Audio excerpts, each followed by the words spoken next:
Margaret Thompson froze mid-step, her coffee mug slipping from trembling fingers as the faint whimpering drifted up from beneath the rusted basement door. The sound wasn't human. It was something far more heartbreaking. What emerged from that padlocked hell wasn't the stray cat she'd been searching for these past 3 days. It was the hollow, desperate breathing of a soul that had been buried alive. Her neighbor's scream pierced the autumn air when she saw what lay behind that door. The coffee mug shattered against concrete, brown liquid spreading like spilled tears across the cracked foundation. 4 years. 4 stolen years of a life that should have been filled with sunshine and belly rubs, reduced to this. A skeleton wrapped in matted fur, eyes that had forgotten what hope looked like. "Dear God," Margaret whispered, her hands shaking as she reached for her phone. "Emma, you need to come now." But nothing could have prepared them for what that German shepherd would do when freedom finally called his name. Leave a like and share your thoughts in the comments along with the city you're watching from now. Let's continue with the story. Millbrook, Colorado had always been the kind of place where neighbors still waved from their porches and Sunday church bells echoed off mountain peaks. Nestled in a valley 45 minutes from Denver, this former mining town of 3,200 souls had weathered economic storms with the quiet dignity that defined rural America.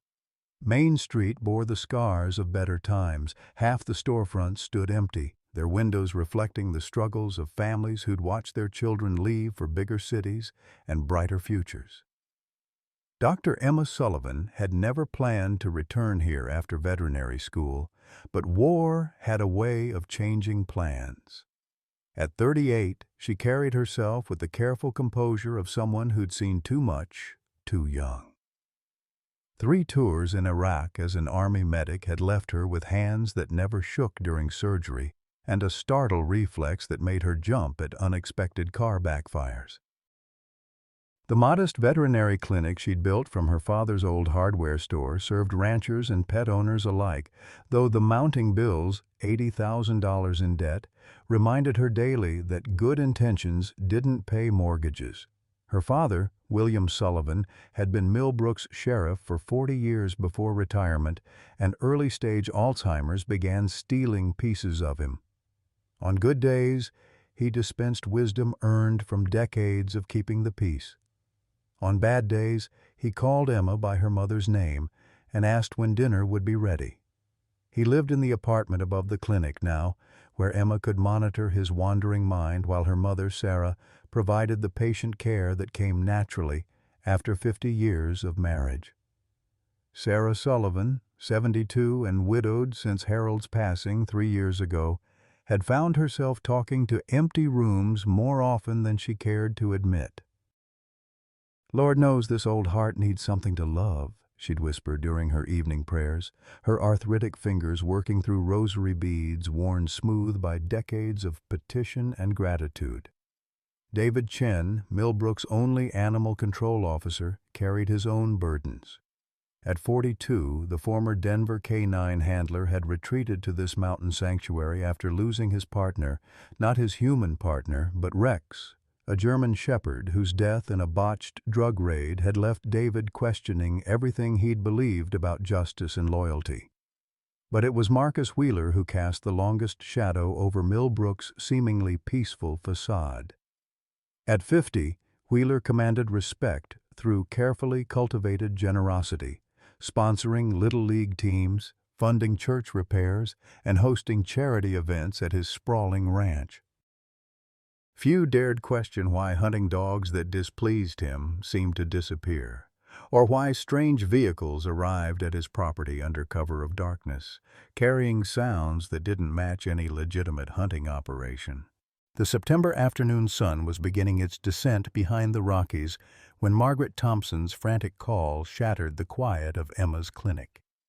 "Emma, you need to come to the old Wheeler hunting cabin on Ridge Road, now, and bring David." The kindergarten teacher's voice carried a tremor that made Emma's stomach clench with dread. Margaret had been searching for her missing Tabby, Whiskers, for 3 days, methodically checking every abandoned building and overgrown lot in Millbrook's outskirts. The faint crying she'd heard from beneath the weathered basement door had drawn her like a magnet, but what she discovered there defied every assumption about missing pets and quiet mountain towns. Emma arrived within minutes, her veterinary emergency kit bouncing in the passenger seat as she navigated the rutted dirt road to Wheeler's property. David Chen's animal control truck was already there, parked beside Margaret's sedan. The three adults stood in a tight circle around what appeared to be an old storm cellar entrance, its heavy wooden door secured with a rusted padlock that looked like it hadn't been touched in years. "I heard whimpering," Margaret explained, her teacher's composure cracking as she pointed to the narrow gap between the door and its frame. "It's not Whiskers. It's something else. Something bigger." The smell hit Emma before she even knelt beside the door. The unmistakable stench of urine, feces, and something worse. Something that spoke of prolonged suffering and neglect. David crouched beside her, his flashlight beam cutting through the gap to illuminate a slice of the basement below. In that narrow shaft of light, two amber eyes reflected back at them, eyes that held a depth of pain that made Emma's breath catch in her throat. "Easy there, buddy," David whispered, his voice carrying the gentle authority he'd learned working with traumatized animals. "We're here to help." The eyes disappeared deeper into the shadows, accompanied by the scraping sound of claws against concrete as whatever was down there retreated as far as possible from human contact. Emma pressed her ear to the gap, listening to breathing that was too rapid, too shallow, speaking of a body pushed beyond its limits. "We need bolt cutters," Emma decided, already reaching for her phone to call the clinic. "And we need them now." 20 minutes later, the padlock lay in pieces at their feet. Emma descended the concrete steps first, her headlamp cutting through darkness that seemed to absorb light. The basement was perhaps 10 feet square with a dirt floor and stone walls that wept moisture. In the farthest corner, pressed against the wall as if trying to disappear into the stone itself, sat the most heartbreaking sight Emma had encountered in 15 years of veterinary medicine. The German Shepherd was so emaciated that each vertebra stood out along his spine like mountain peaks. Patches of skin showed through matted fur, angry red and inflamed with infection. An embedded collar had cut into his neck as he'd grown, creating a ring of suppurating wounds. His water dish had been overturned and was bone dry, while a metal food bowl contained only a handful of moldy kibble covered in what looked like mouse droppings. But it was his silence that broke Emma's heart. No barking, no growling, no whimpering. Just the rapid panting of a creature that had learned that making noise brought only more pain. His eyes, too large for his skeletal face, tracked their movements with the hollow awareness of someone who had given up hope but couldn't quite die. "Jesus Christ," David breathed, his voice tight with barely controlled rage. "How long has he been down here?" Emma knelt slowly, extending her hand palm down in the universal gesture of peaceful intent. The dog flinched, but didn't snap, didn't even bare his teeth.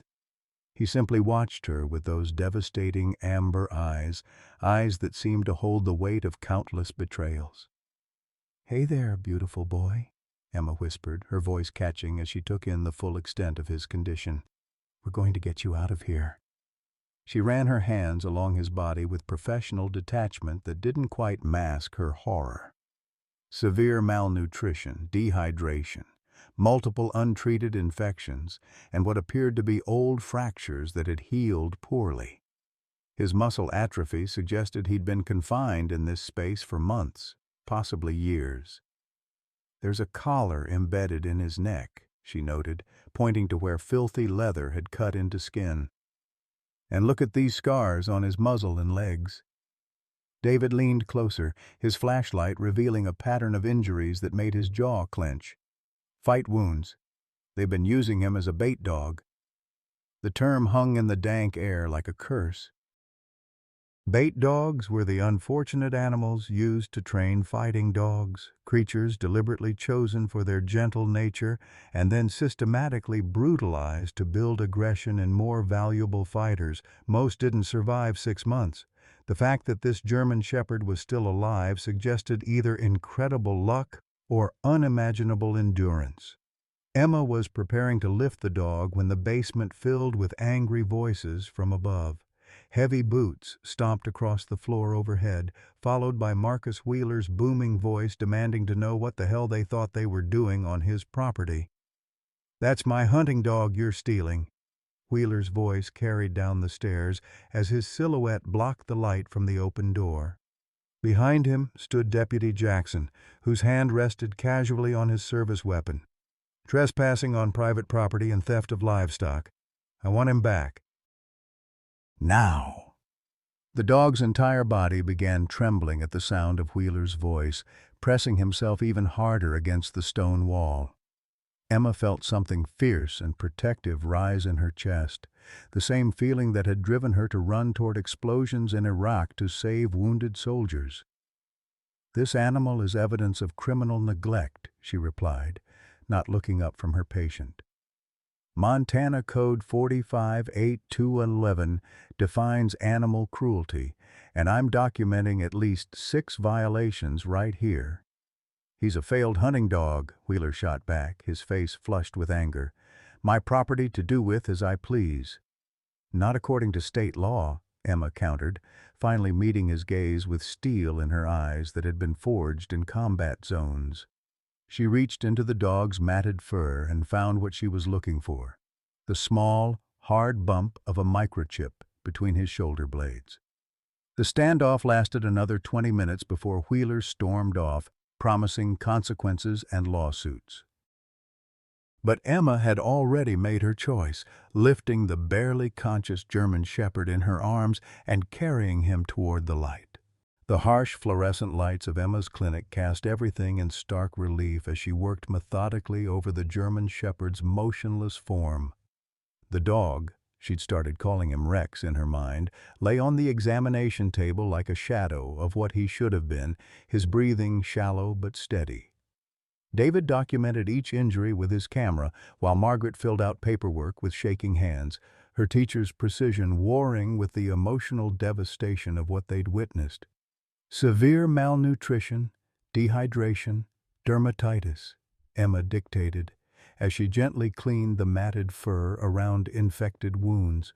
"Multiple old fractures that healed improperly, pressure sores on hips and elbows, embedded collar requiring surgical removal."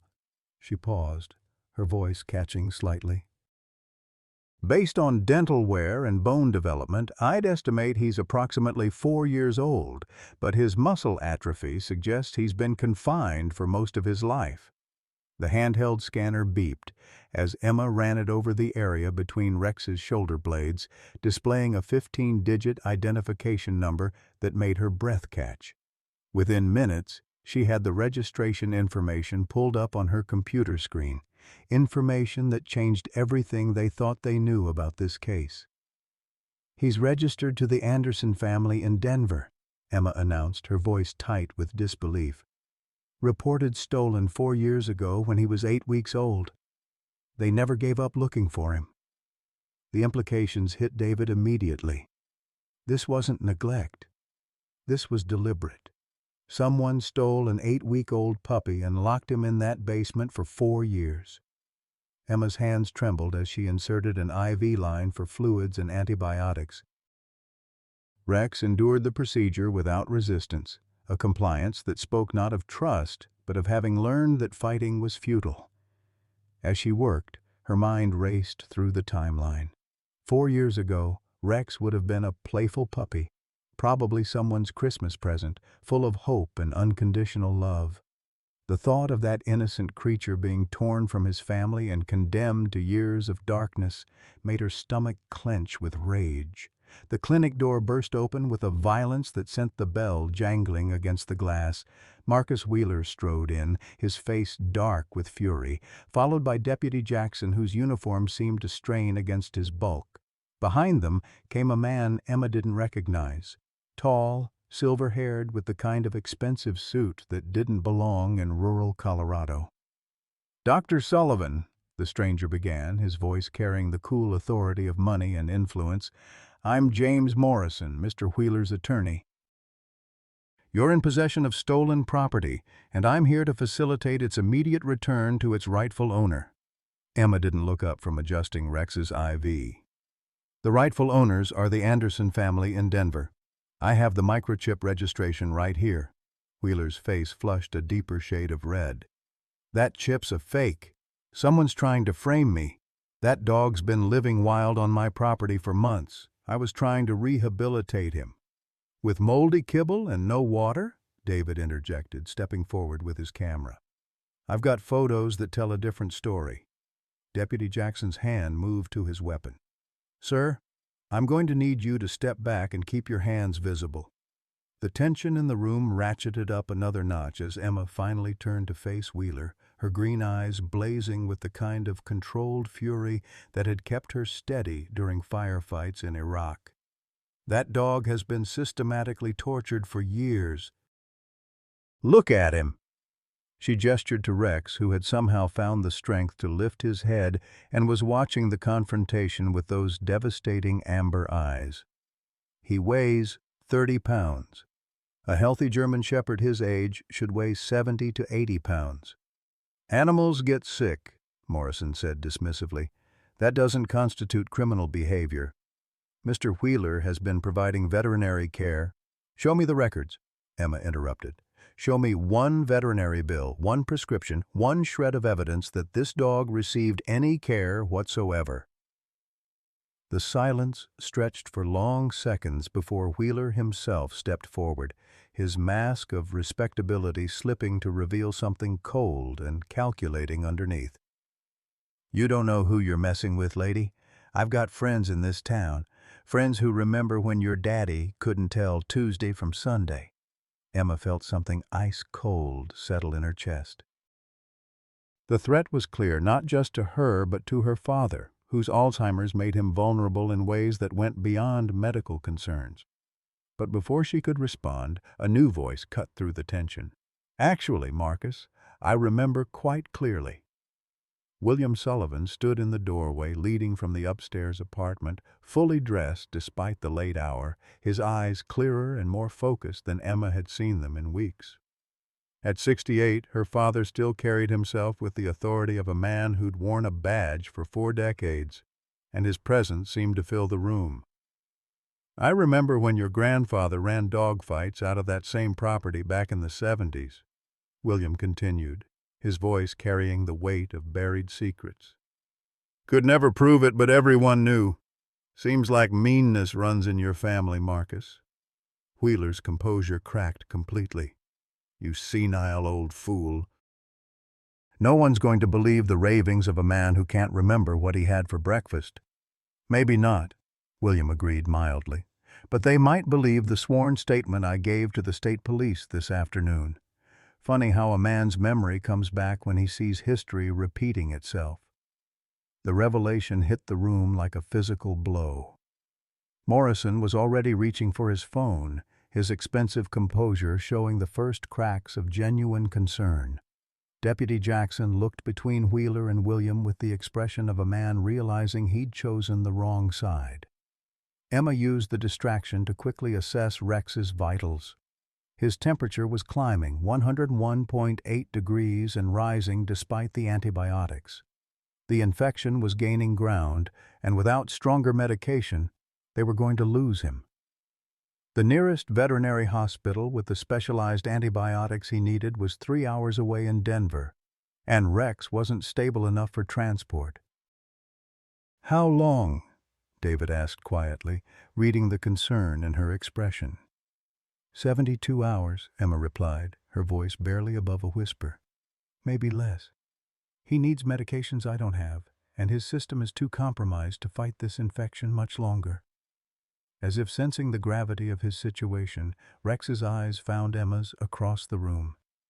For a moment, despite Wheeler's threats and Morrison's legal maneuvering and her father's revelation about buried secrets, The only thing that mattered was the fragile connection between a broken dog and the woman who'd pulled him from 4 years of hell. "Then we have 72 hours to save him," Sarah Sullivan announced from the doorway, her nurse's bag in one hand and a thermos of coffee in the other.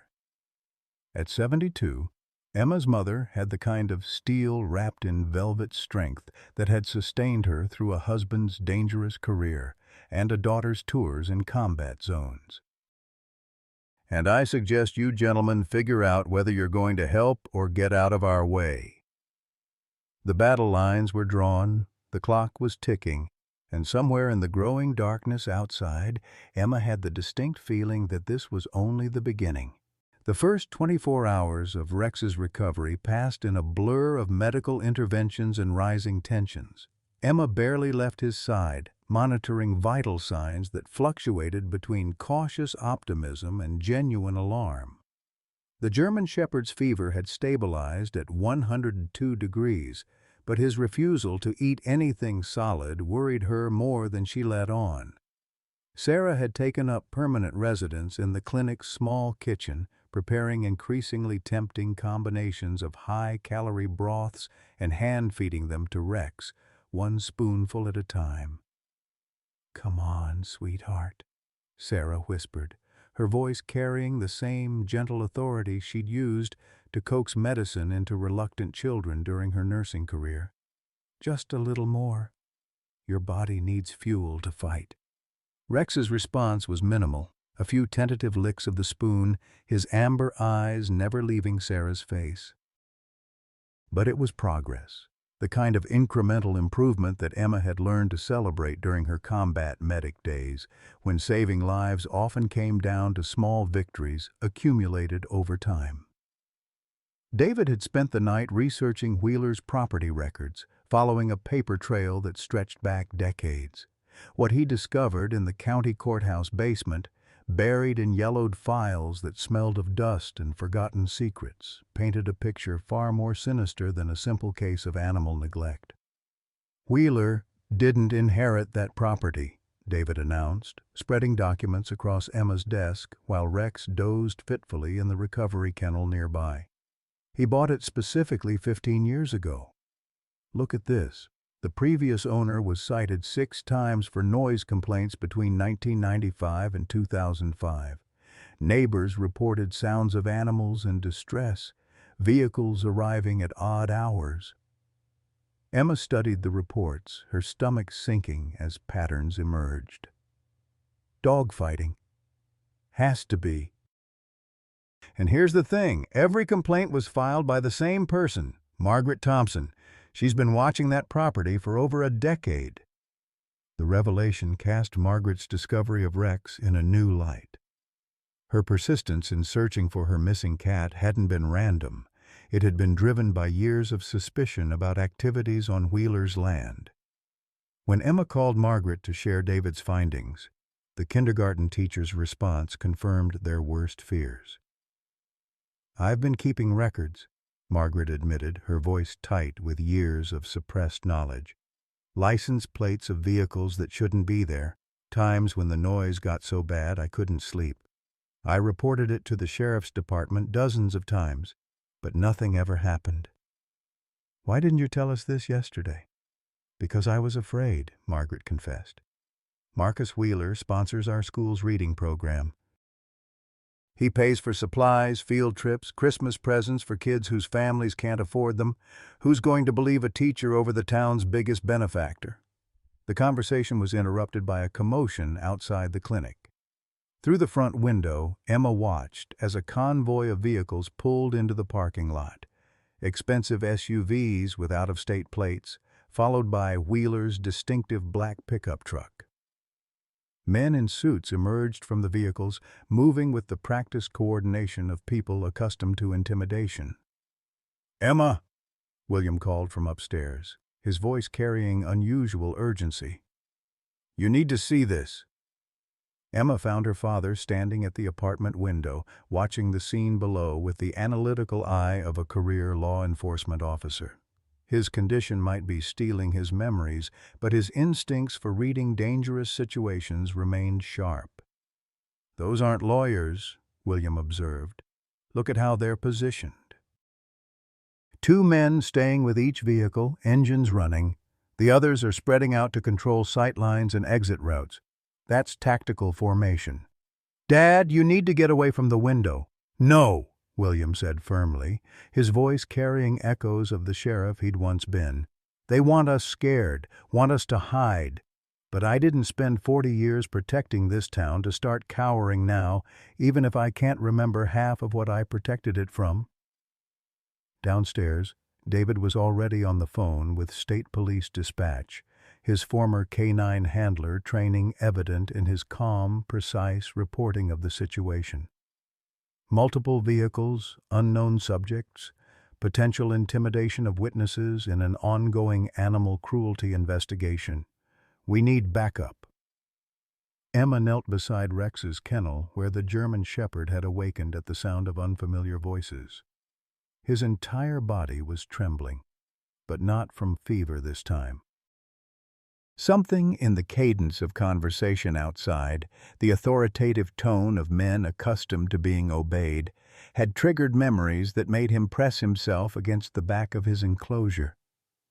"It's okay, boy," Emma whispered, opening the kennel door and extending her hand slowly.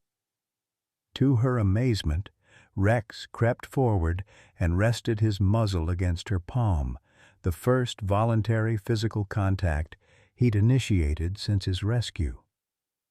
"They can't hurt you anymore." The clinic door chimed as Wheeler entered, flanked by two men whose expensive suits couldn't quite disguise the predatory alertness underneath. Morrison, the lawyer from the previous night, followed behind with the expression of someone who'd been dragged into deeper waters than he'd bargained for. "Dr. Sullivan," Wheeler began, his voice carrying false joviality that fooled no one, "I think there's been a misunderstanding. I'm prepared to make a generous offer for your clinic, enough to pay off all your debts and set you up somewhere nice, somewhere quieter. My clinic isn't for sale." "Everything's for sale at the right price," one of Wheeler's companions interjected, his accent carrying hints of Chicago or Detroit. "Urban edges that had no place in rural Colorado. Question is whether you're smart enough to take a good deal when it's offered." Sarah emerged from the kitchen carrying a fresh bowl of broth for Rex. At 72, she should have been intimidated by the presence of dangerous men in her daughter's clinic. Instead, she moved with the serene confidence of someone who'd spent 5 decades married to a sheriff and had no patience for bullies. "Gentlemen," she said pleasantly, "you're welcome to wait outside while we finish our business with our patient. The parking lot should be perfectly comfortable for men of your constitution." The tension crackled as Wheeler's mask slipped further. Old woman, you don't understand what you're dealing with." "I understand perfectly," Sarah replied, her voice carrying the steel that had sustained her through military deployments and small-town politics. "I understand that you're a man who hurts defenseless animals for money. I understand that you think intimidation works on people who've never faced real adversity. And I understand that you've made a serious error in judgment about this family." As if summoned by his wife's words, William appeared at the bottom of the stairs, moving with the careful dignity of someone fighting a war against his own failing mind. In his hands, he carried a manila folder thick with documents. "Marcus," William said conversationally, "I've been going through my old files. Amazing what you remember when you put your mind to it. Take 1987, for instance. You were 16, caught torturing a neighbor's cat with a BB gun. Your father paid for the veterinary bills and convinced the family not to press charges." Wheeler's face went white. "You senile old bastard, that never happened." "Oh, but it did," William continued, opening the folder to reveal yellowed incident reports. "I keep copies of everything, you see. 40 years of habit. There's also the matter of the Anderson family's missing puppy. Funny thing about that case, someone reported seeing a teenager matching your description in the neighborhood the day the dog disappeared." The revelation hung in the air like a physical presence. Morrison was already backing toward the door, recognizing the liability of being associated with Wheeler's activities. But Wheeler's companions moved closer, their intentions clear. "You're forgetting something important," David said quietly from behind the reception desk. He'd positioned himself strategically, and Emma noticed he'd palmed something from the desk drawer. "This clinic has security cameras. Everything you've said and done here is being recorded and automatically uploaded to cloud storage." It was a bluff. Emma's clinic barely had enough money for basic equipment, much less sophisticated surveillance systems. But the lie carried enough conviction to give Wheeler's men pause. The standoff might have escalated further if not for the arrival of the Anderson family. Robert and Lisa Anderson burst through the clinic door, their faces showing the strain of a desperate 4-hour drive from Denver. Behind them came a little girl, perhaps 8 years old, clutching a worn, stuffed animal. "Where is he?" Lisa demanded, her voice breaking. "Is our baby okay?" The emotional temperature of the room shifted instantly. Wheeler's intimidation tactics meant nothing in the face of a mother's desperate love. Emma led the family to Rex's kennel, where the German shepherd lifted his head at the sound of new voices. "Oh my God," Robert whispered, kneeling beside the kennel. "Rex." "Is that really you?" The dog's reaction was subtle but profound. His ears pricked forward, his head tilted slightly, and for the first time since his rescue, Rex made a sound, a soft whine that spoke of recognition buried under layers of trauma. "We never stopped looking," Lisa said through tears, her hand pressed against the kennel wire. 4 years, and we never gave up hope." The little girl, Sophie, Emma learned, pulled a worn blue collar from her backpack. "I kept it for him," she said solemnly. "Mommy said he might come home someday." Wheeler watched this reunion with growing desperation. The presence of Rex's original family complicated his narrative of ownership. But more than that, it humanized the case in ways that would be impossible to spin. These weren't radical animal rights activists or meddling veterinarians. They were a heartbroken family who'd never stopped loving their stolen pet. "This is very touching," Wheeler said finally, his voice tight with barely controlled anger. "But you people are trespassing on my property and stealing my dog." "Your property?" Robert Anderson stood slowly, his gentle demeanor hardening into something more dangerous. "You stole our puppy. Our daughter's 8th birthday present. Do you have any idea what you put us through?" "I don't know what kind of con game you're running." "DNA test," Lisa interrupted. "We still have Rex's baby teeth. We saved everything. One DNA test will prove he's our dog." Morrison cleared his throat uncomfortably. "Mr. Wheeler, given these developments, I think we should—" "We should what?" Wheeler exploded, his carefully maintained facade finally cracking completely. "Let these people steal my investment. That dog cost me thousands to train properly." The slip was subtle, but everyone in the room caught it. Train for what? Hunting dogs didn't require the kind of investment Wheeler was talking about, and his use of financial terms when discussing an animal spoke to a mindset that viewed living creatures as commodities. Emma watched Rex throughout this exchange, noting how he responded differently to each person. With Wheeler, he cowered. With the Andersons, he showed cautious interest. But it was toward Sarah that he displayed the most trust, following her movements with his eyes and accepting food only from her hands. "Here's what's going to happen," David announced, his voice carrying the authority of someone accustomed to diffusing volatile situations. "Rex stays here under Dr. Sullivan's medical care until he's stable enough for transport. The Andersons can visit, but any decisions about his permanent placement will be made when he's no longer fighting for his life." "And if I don't agree?" Wheeler challenged. "Then you can explain to a judge why you're interfering with medical treatment of an animal that may not survive without immediate care," Emma replied. She'd positioned herself between Wheeler and Rex's kennel, her body language making it clear that she'd fight to protect her patient. Wheeler's retreat was tactical rather than complete. As his entourage filed out of the clinic, he paused at the door for one final threat disguised as a friendly warning.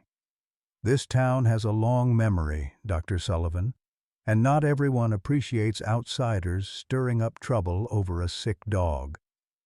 After they left, the clinic fell into exhausted silence.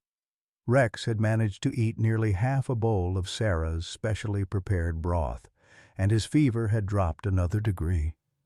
Small victories, but Emma had learned to appreciate progress measured in increments. "He's going to make it," Sophie Anderson announced with the absolute certainty that only children possessed.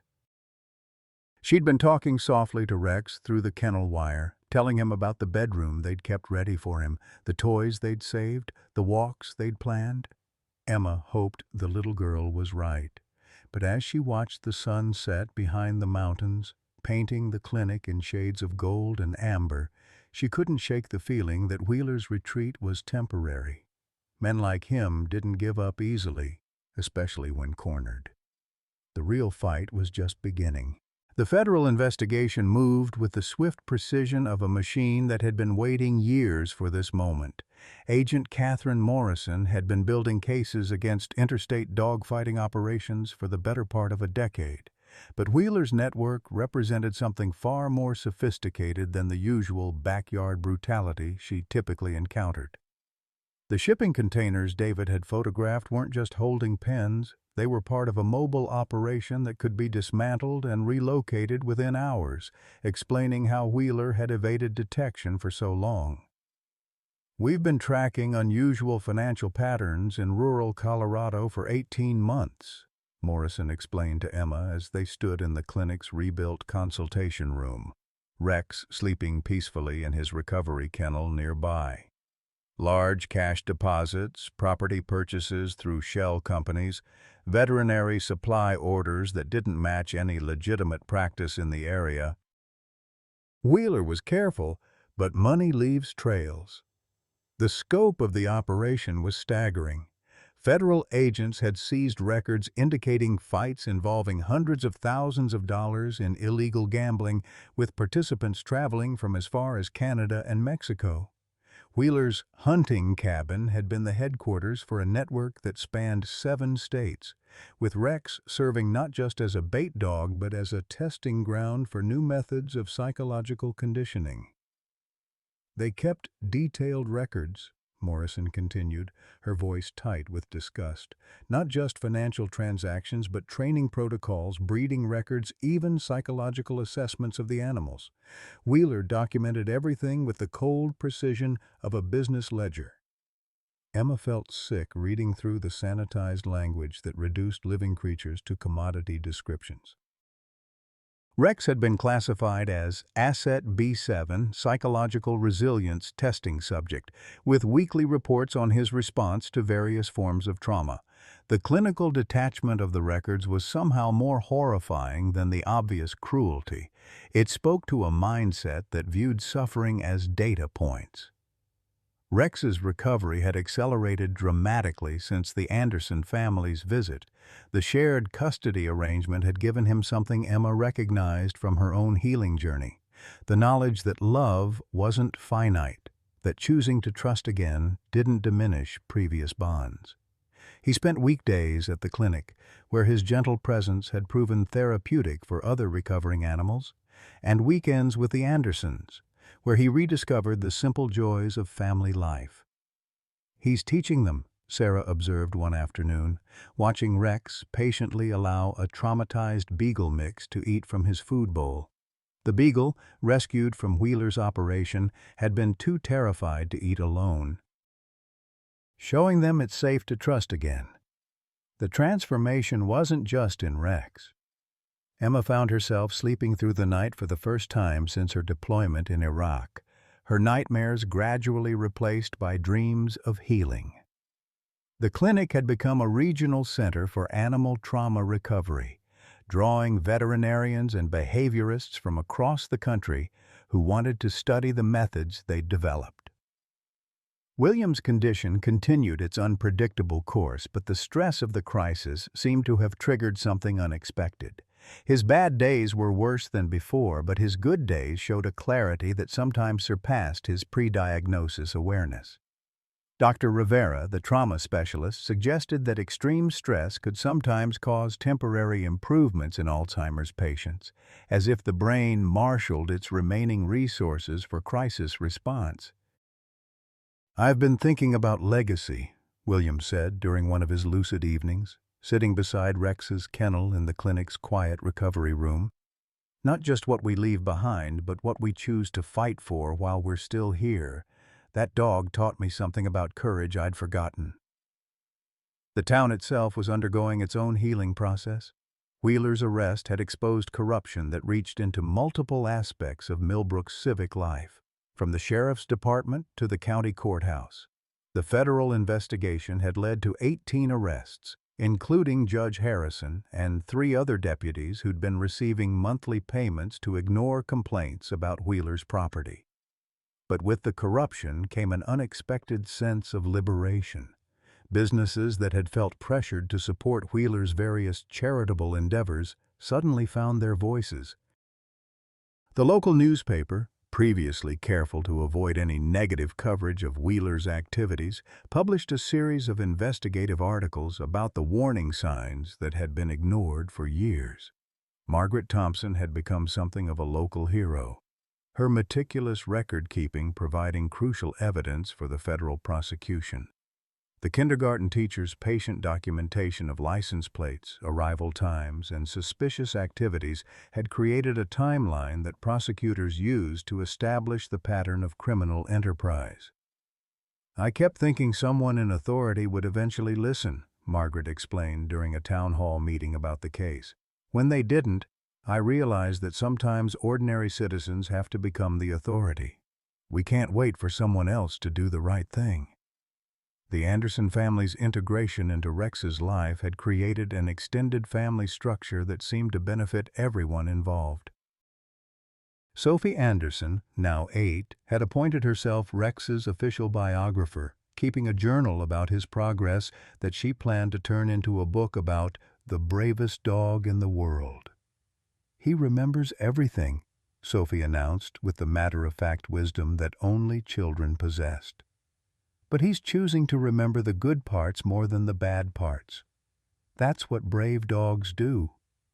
Emma watched the interaction between Rex and the little girl with something approaching wonder.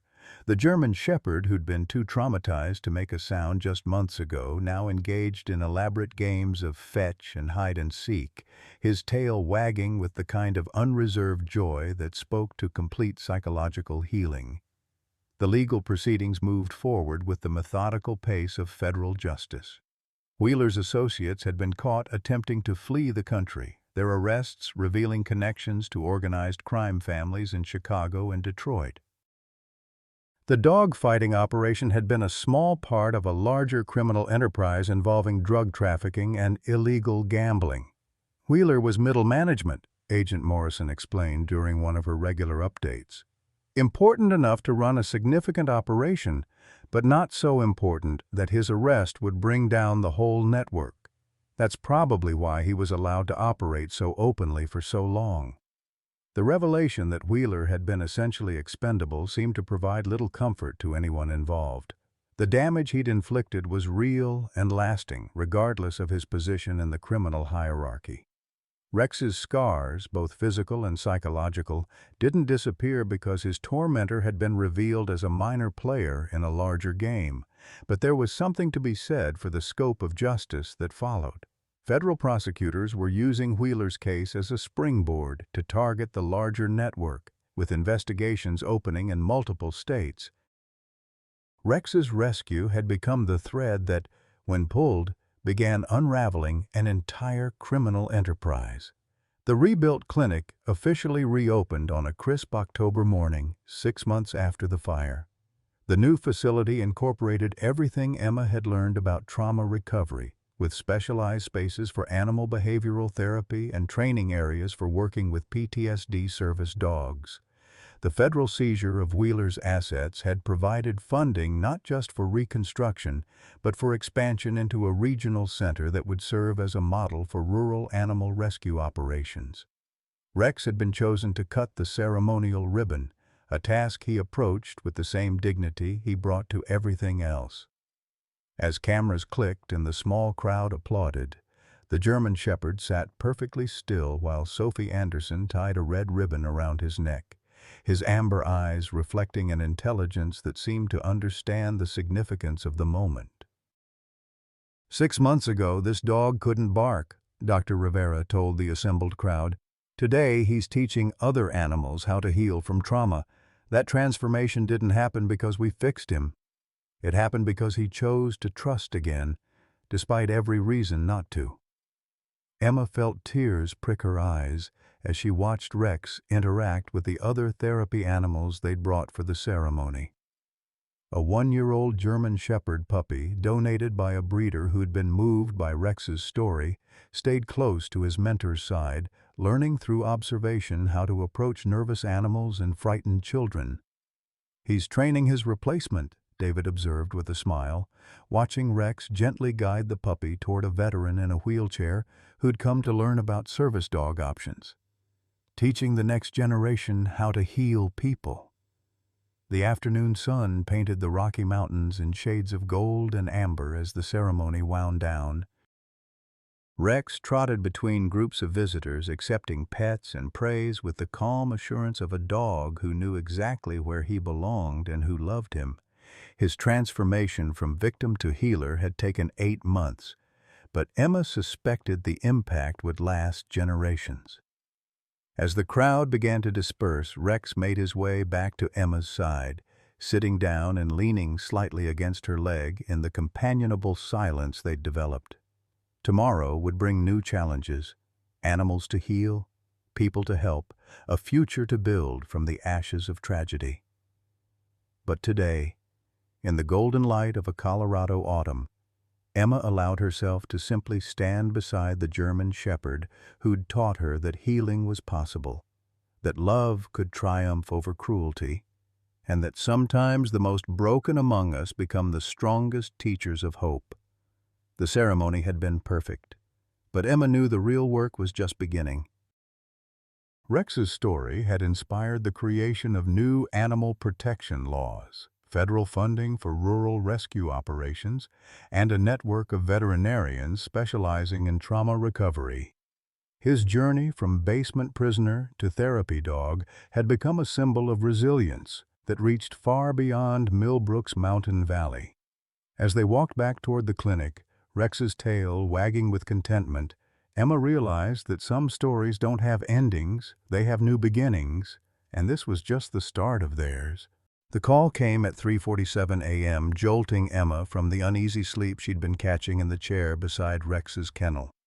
David's voice on the other end was tight with barely controlled panic, words tumbling over each other in his haste to convey the magnitude of what had just happened. "Emma, you need to get everyone out of the clinic, now. Wheeler's place is on fire, and there are federal agents swarming the property. Something's gone very wrong." Through the clinic's front window, Emma could see the orange glow painting the distant mountains, smoke rising like a funeral pyre against the star-studded sky. Rex had awakened at the sound of her phone, his amber eyes reflecting an intelligence that seemed to understand the gravity of the situation better than she did.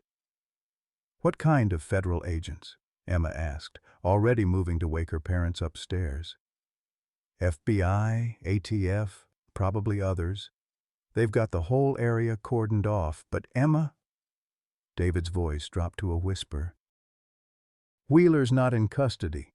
Nobody knows where he is." The implications hit her like a physical blow. A desperate man with nothing left to lose, his criminal empire burning around him, and the one witness who could tie him to years of systematic cruelty sleeping in a kennel 20 feet away. Emma's hands shook as she ended the call and rushed upstairs to find her parents. Sarah was already awake, standing at the bedroom window in her nightgown, watching the distant fire with the resigned expression of someone who'd spent decades married to law enforcement.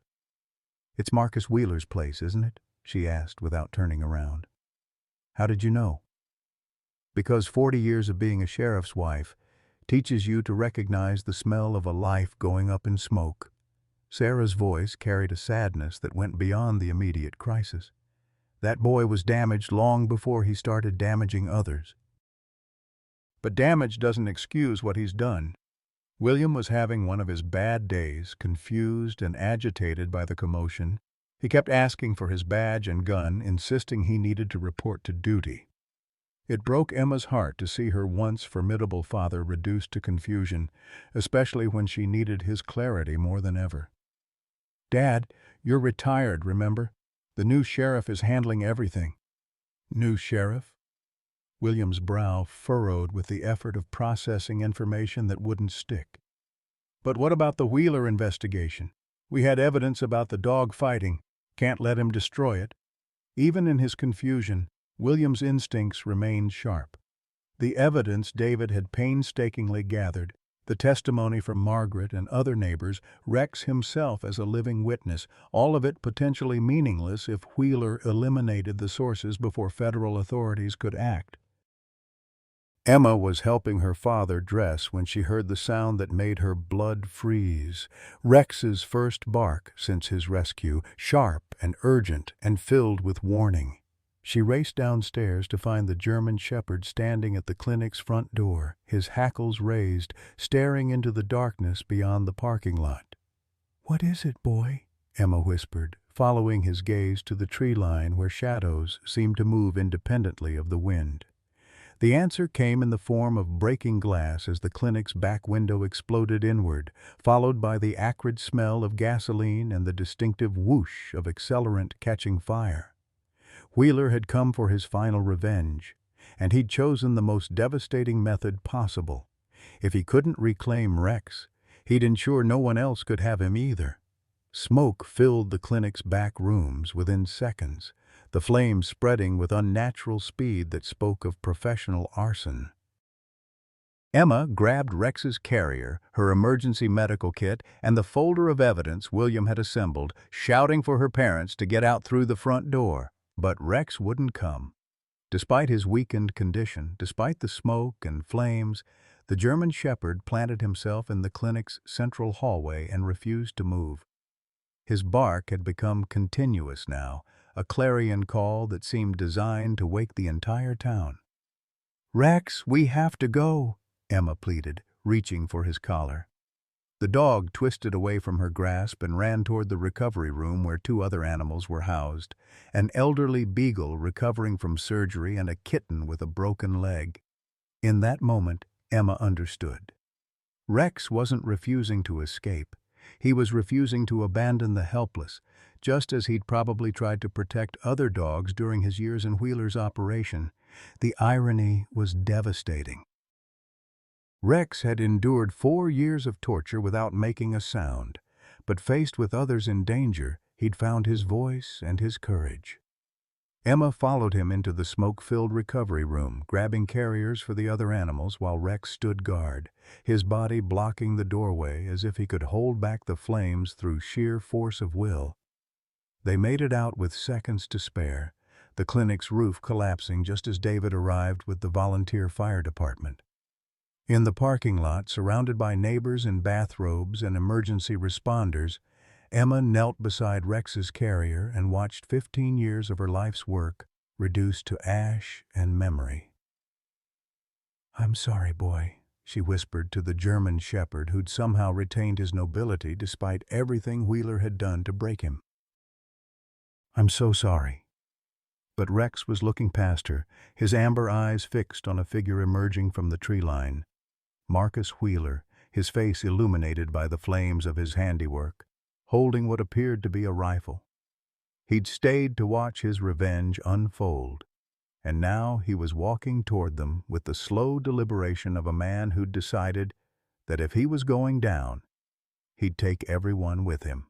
The moment Marcus Wheeler stepped into the firelight, rifle raised and eyes wild with the desperation of a cornered animal, time seemed to fracture into crystalline fragments. Emma's world narrowed to the immediate. Rex trembling in his carrier, her parents behind her, and the barrel of Wheeler's weapon sweeping across the crowd of neighbors and first responders who'd gathered to help fight the clinic fire. "You did this!" Wheeler shouted, his voice cracking with rage and something that might have been grief. "You destroyed everything I built. 40 years of my family's legacy, gone because you couldn't mind your own damn business." David had positioned himself between Wheeler and the civilians, his animal control training kicking in as he assessed angles and distances, but Wheeler was 40 feet away and clearly beyond rational negotiation. The fire chief was already radioing for backup, but the nearest state police were 20 minutes out, an eternity when facing an armed man with nothing left to lose. "Marcus," Emma called out, her voice carrying the same calm authority she'd used to treat wounded soldiers under fire. "This doesn't have to end badly. Put the rifle down, and we can talk about this." Wheeler's laugh was bitter, edged with hysteria. "Talk? You want to talk now? After you turned the whole town against me? After you made them think I'm some kind of monster?" "You locked a puppy in a basement for 4 years," Sarah said quietly, stepping forward despite David's urgent gesture for her to stay back. At 72, Emma's mother had the fearlessness that came from having outlived most of her contemporaries and having very little left to lose. "What would you call that if not monstrous?" The rifle swung toward Sarah, and Emma felt her heart stop. But before Wheeler could speak, Rex did something that stunned everyone present. Despite his weakened condition, despite being confined in a carrier, the German Shepherd began to howl, a sound so primal and heartbroken that it seemed to carry the weight of every animal that had suffered in Wheeler's operation. It was the sound of a creature who'd found his voice at the moment it mattered most, and its effect on Wheeler was immediate and devastating. The man's face crumpled, the rifle wavering as memories he'd spent decades burying came flooding back. For just an instant, Emma saw past the criminal to the 8-year-old boy who'd watched his father die, whose grief had curdled into something poisonous over the decades. "He sounds just like my dad," Wheeler whispered, tears streaming down his soot-stained cheeks. "That's exactly how my dad sounded when that damn dog tore his throat out, calling for help that never came." The revelation hit Emma like a physical blow. Wheeler's hatred of animals wasn't just criminal sadism, it was trauma that had metastasized into something malignant. His father's death had created a monster, but understanding the source didn't excuse the decades of cruelty that followed. "Marcus," William said suddenly, his voice carrying unusual clarity despite his Alzheimer's. Emma's father stepped forward, moving with the careful authority of someone who'd spent 40 years diffusing dangerous situations. "I remember that day. You were just a little boy, scared and alone. But what you became after that was a choice." Wheeler's attention snapped to the retired sheriff, the rifle tracking toward William with deadly intent. "You don't know anything, old man. You weren't there. You didn't see what that animal did to him." "No," William agreed, his voice steady despite the weapon pointed at his chest. "But I saw what it did to you. And I should have done something about it then before you started taking your pain out on innocent creatures." The admission hung in the smoke-filled air between them. Emma realized her father was offering Wheeler something he'd probably never received, acknowledgement of his trauma and acceptance of responsibility for not intervening. It was a dangerous gambit, but it seemed to pierce through Wheeler's rage to something deeper. "You want to know the truth?" Wheeler's voice cracked with emotion. "I started with rats in the barn, then cats I caught in town. Each time I hurt something, it felt like I was getting revenge for what that dog did to my dad. But it was never enough. Nothing was ever enough." Rex had stopped howling, but his amber eyes remained fixed on Wheeler with an intensity that suggested understanding beyond what any animal should possess. The German Shepherd had witnessed years of Wheeler's cruelty, had probably seen other animals broken by this man's twisted need for control, yet somehow, In this moment of ultimate confrontation, Rex wasn't cowering. He was watching, waiting, ready. Emma saw it before anyone else, the slight shift in Wheeler's stance, the tightening of his grip on the rifle, the resignation that settled over his features like a shroud. He was preparing to end it all, to take as many people with him as possible in a final act of destruction that would match the scope of his internal devastation. "Dad loved animals," Wheeler said quietly, almost to himself. Before the attack, he'd rescue strays, bottle feed abandoned puppies. The irony isn't lost on me. I became everything he would have hated. That's when Rex made his move. With strength that seemed impossible given his condition, the German Shepherd burst from his carrier and launched himself not at Wheeler, but toward Emma's father, knocking William to the ground just as the rifle's report echoed across the parking lot. The bullet that would have found William's chest instead shattered the clinic's front sign, sending shards of metal spinning into the night. Wheeler's second shot went wide as David tackled him from the side, the two men struggling for control of the weapon while Rex positioned himself protectively over William's prone form. The German Shepherd's lips were pulled back in the first aggressive display Emma had seen from him, his body language making it clear that anyone wanting to harm the elderly man would have to go through him first. The fight for the rifle was brief but vicious. Wheeler, despite his age, had the desperate strength of a man with nothing to lose. But David's police training and younger reflexes proved decisive. The weapon discharged harmlessly into the air before David managed to wrestle it away, pinning Wheeler to the asphalt as sirens finally announced the arrival of state police backup. "It's over," David panted, keeping Wheeler face down on the ground. "It's finally over."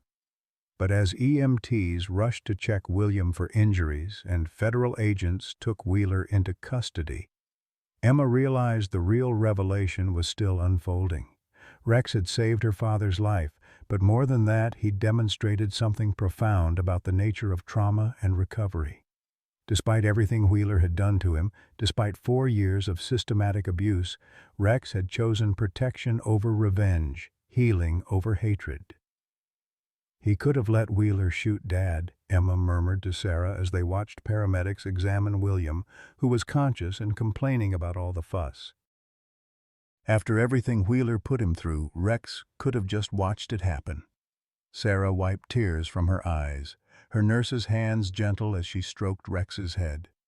The German Shepherd had finally allowed himself to collapse from exhaustion, his burst of heroic energy depleted, but his eyes remained alert and watchful.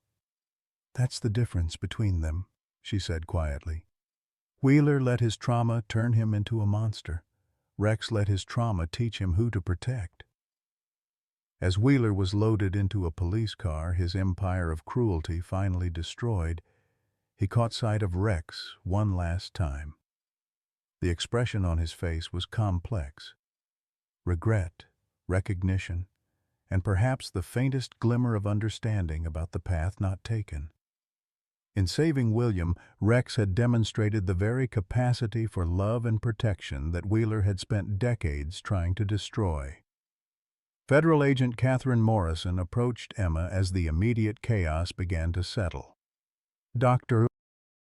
Sullivan, we're going to need detailed statements from everyone, but I wanted you to know what we found on Wheeler's property tonight goes far beyond what you uncovered.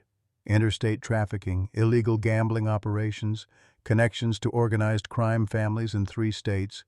Your rescue of this dog unraveled something much larger than animal cruelty." Emma nodded, but her attention remained focused on Rex, who was accepting gentle pats from firefighters and neighbors alike.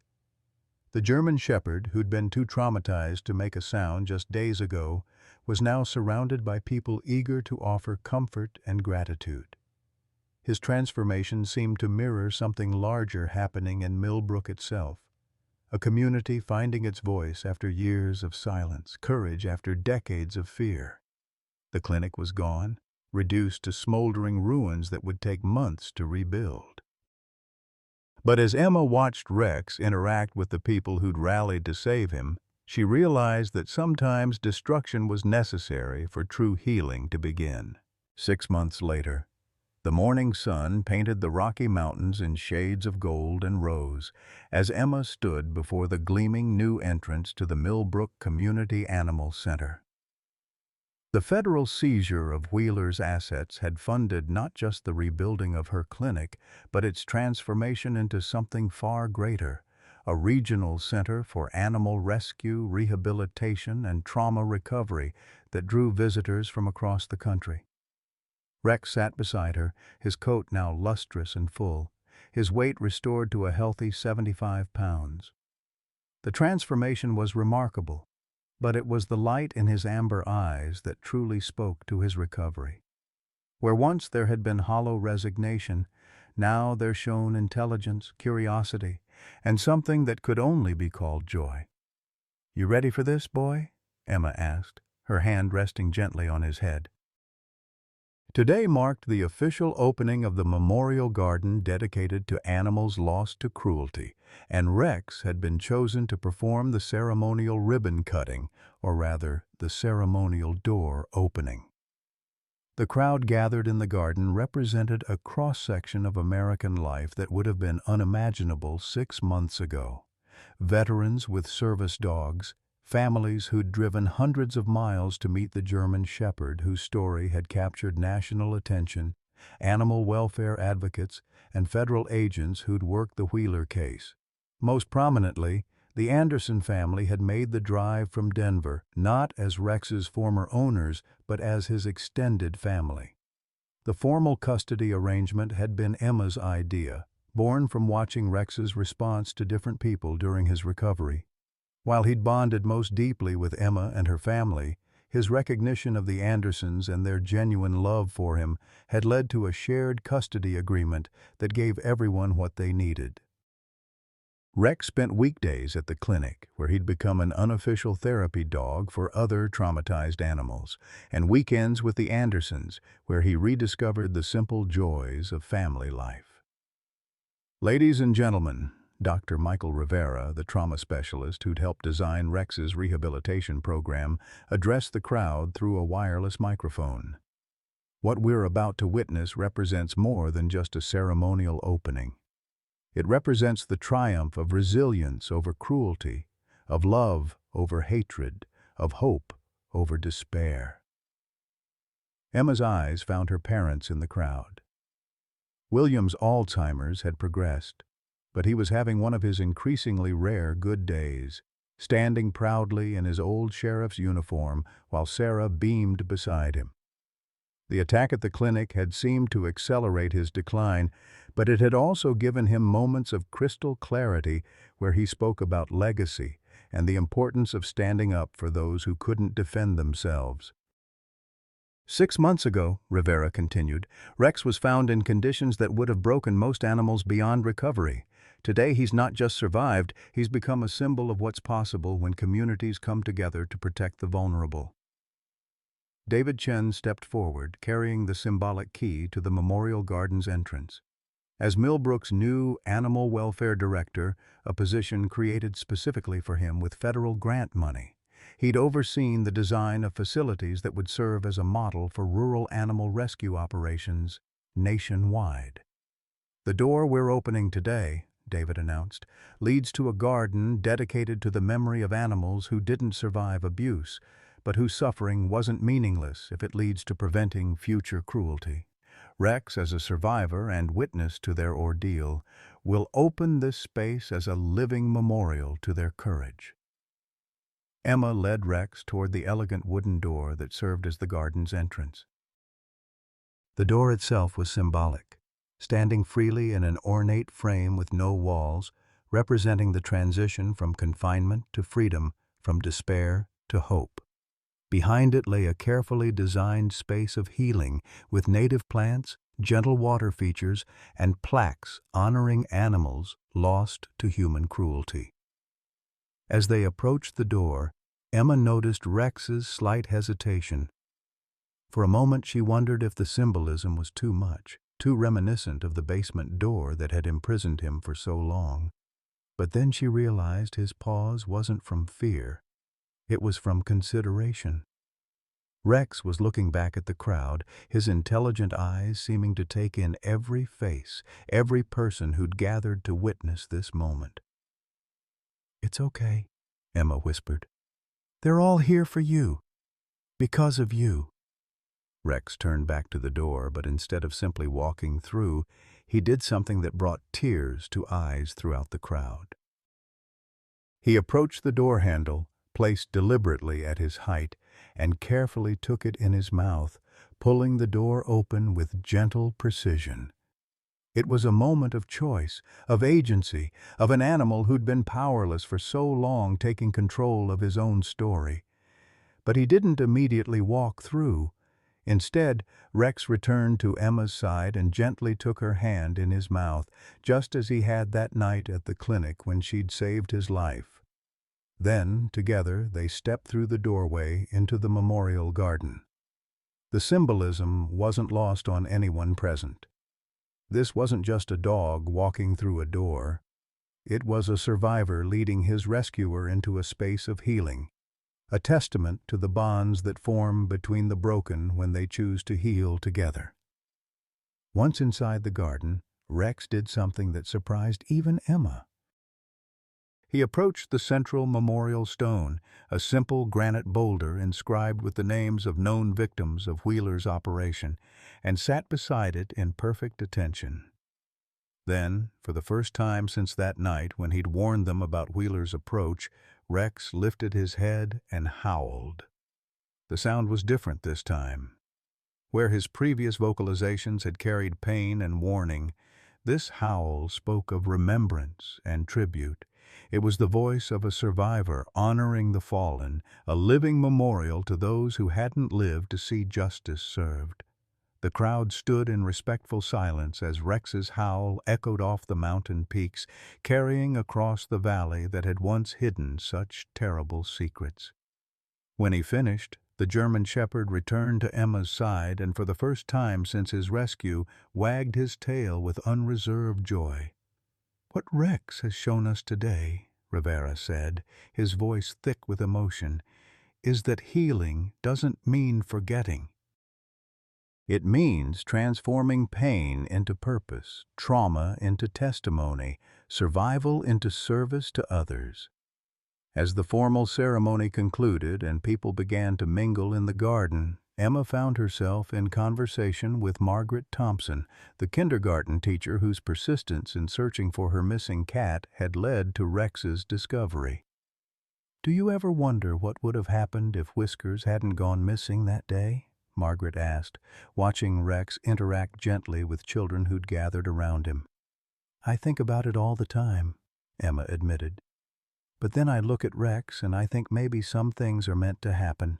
Maybe Whiskers led you to that basement because Rex was ready to be found." Margaret smiled, reaching down to pet the small tabby cat she now carried in a travel carrier. Whiskers had been found 3 days after Rex's rescue, healthy and apparently well-fed, hiding in someone's barn. "Or maybe," she said, "some stories have guardian angels with whiskers and 4 paws." As the afternoon sun began its descent behind the mountains, the Anderson family prepared for their drive back to Denver with Rex for his weekend visit. 8-year-old Sophie Anderson knelt beside the German shepherd, whispering secrets in his ear that made his tail wag with gentle amusement. "He's different now," Sophie announced to Emma with the matter-of-fact wisdom that only children possessed. "Before, when he was little, he was just happy. Now he's happy and wise." Emma knelt beside them, watching Rex's amber eyes track the movements of other animals in the garden. Therapy dogs working with veterans, rescue cats being socialized by volunteers, a young German shepherd puppy learning from Rex's calm example. "He's teaching them," Emma realized aloud. "He's showing them that it's possible to heal." As Rex trotted toward the Anderson family car, he paused one last time at the Memorial Garden's entrance. He looked back at Emma, at the clinic, at the community that had saved him and been saved by him in return. Then, with the confident stride of a dog who knew exactly where he belonged and who loved him, Rex jumped into the car for his weekend adventure. Watching them drive away, Emma felt the profound satisfaction that came from witnessing transformation, not just Rex's journey from victim to survivor to healer, but her own evolution from a guarded veteran struggling with trauma to a woman who'd found her purpose in the most unexpected way. The memorial garden would welcome its first official visitors tomorrow, but today had proven that healing was possible, that love could triumph over cruelty, and that sometimes the most broken among us become the strongest teachers of hope. Dear friends, Rex's story reminds us that it's never too late for second chances, even when life has knocked us down harder than we thought we could bear. Like many of us who've weathered decades of loss, watching parents fade, children move away, spouses pass on, Rex knew the hollow ache of abandonment. Yet when that basement door finally opened, he didn't run toward freedom alone. He reached back for the hand that saved him, teaching us that healing happens not in isolation, but in connection. How many of us have felt locked away by circumstances beyond our control? Health scares, financial worries, the creeping loneliness that comes when the house grows too quiet and the phone rings too seldom. Rex's choice to trust again, to love again despite betrayal, mirrors our own capacity for renewal. At 55, 65, or beyond, we're not diminished by our scars, we're deepened by them. Every gray hair represents wisdom earned, every laugh line a moment of joy chosen over despair. Rex found his purpose in teaching others to heal. What second chapter is waiting for you to write? Questions for you. What basement door in your life needs opening? How has your own pain taught you to recognize and help heal others' wounds? Please share your thoughts in the comments. Your story might be exactly what someone else needs to hear today.